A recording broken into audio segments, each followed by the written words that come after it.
Hey everyone, this is the Bearded Xeno. This is going to be my review of Halo 5 Guardians for Xbox One. This is an Xbox One exclusive, and it's going to get away with the campaign. And just, I'm a campaign guy. I've said this plenty of times before. I play all shooters for the campaigns first, like Call of Duty, Battlefield, campaign first, then multiplayer. And really and truly, Halo, the campaign, has always been the real big draw. I have mixed feelings about this campaign. I love it, and then I hate it. It's not bad. Some people are saying, oh, it's a major disappointment, it's a horrible, horrible campaign. Not true. It's definitely not the worst campaign in the Halo franchise at all. I think ODST is worse, Reach is worse, Halo 3 is worse, but this is somewhere in the third or fourth place, maybe. It's not bad, but it's not great either. It's just good. It's just good. And its main issue is its length. I think it is the shortest Halo campaign, and it's not good.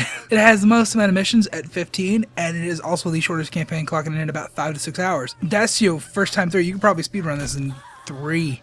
Possibly. There are a few point of contentions that people aren't exactly happy with.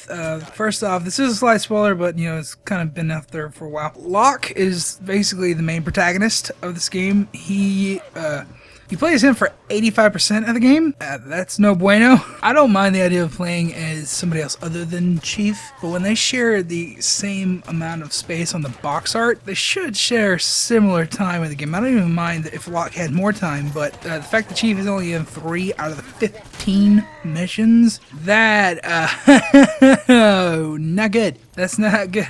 I mean, I'm a fan of the Arbiter twist in Halo 2. I like that. I mean, I don't mind playing as Locke. He's not that great of a character, and I think the issue is because they have a different voiceover playing him than it was originally cast. The guy who originally played him, who supplies his face to Locke, ended up getting the job for Luke Cage in Jessica Jones and the Luke Cage series. So he couldn't finish his voiceover work, so they hired somebody else to come in and redo all of it, and it feels jarring. It really does, and I think that's my biggest criticism of the game, is the guy who voices Locke now. I'm not gonna say that he's bad, he's just so out of context, it just doesn't gel with everything else. All the rest of the cutscenes were recorded together in motion capture, all the actors in the same room, so they had good chemistry. They could bounce back and forth with each other and react to each other in the room. That adds a hell of a lot to the performance, and unfortunately this guy was not in the room, and you can tell he's just in a VO booth. It shows, and it really does hurt the game, and the fact that Locke is the main protagonist and you spend most of the time with Locke, that's not good. That's not good. The rest of the big points of contention I'm not going to go over because they're slight spoilerish. Now, they are very heavily spoilerish, and the big one, which is toward the end, which is a big reveal for a major character, which if you play it, you know what I'm talking about. I love. I know a lot of people hate it, but I love it. The way they played it out, the way it was good. It was almost as emotional as Halo 4's ending. And I wish the rest of the campaign was that good quality, because that's like 10 out of 10 quality, and the rest of it is just about, 7.5 at its worst and an 8.5 at its best. And that sucks. That really, really sucks, especially for Halo. Like I said, it's not the worst Halo campaign, but it is the worst 343 campaign, because I fucking love Halo 4. Halo 4's campaign is amazing. The big criticism with Halo 4 was the multiplayer, and it seems like 343 has flip-flopped on this. With Halo 4, they made an amazing single-player, fucking amazing, beautiful single-player, and the multiplayer fell flat. That seems to be the case, but reversed for Halo 5. For a lot of people, the campaign is falling flat, but the multiplayer is just beautiful and amazing, 10 out of 10. And while I don't think it's the best multiplayer ever, it's definitely the best Halo multiplayer ever. I've never really been a huge fan of Halo multiplayer. It's good for like LAN parties and everything, but you can't even do that in this game, so I'm not going to say, oh, split screen this game is the worst game ever, 0 out of 10, would not split screen again. No, I'm not going to do that, because realistically, I hardly ever use split screen, and it just looks like garbage on modern day consoles anyways. So I'm not going to knock it for that, but my personal greatest moments of playing Halo has been LAN parties or playing with friends. That's been the best Halo experience ever. But for actual online multiplayer, you can't get any better than Halo 5. It is amazing. It is the best online Halo multiplayer, period. That's just the way it is. It's super fun, but I just can't play it too often. It hasn't hooked me, and the real big issue is it has no real progression system. Everything is tied to the rec packs, and that's not good. I don't like that. There's no guarantee that you're going to get what you want. There's no goal to say, oh yeah, when I hit level 20, I'm going to get this, and this is going to be amazing, so I'm going to rush and grind all night, and I'm going to get that.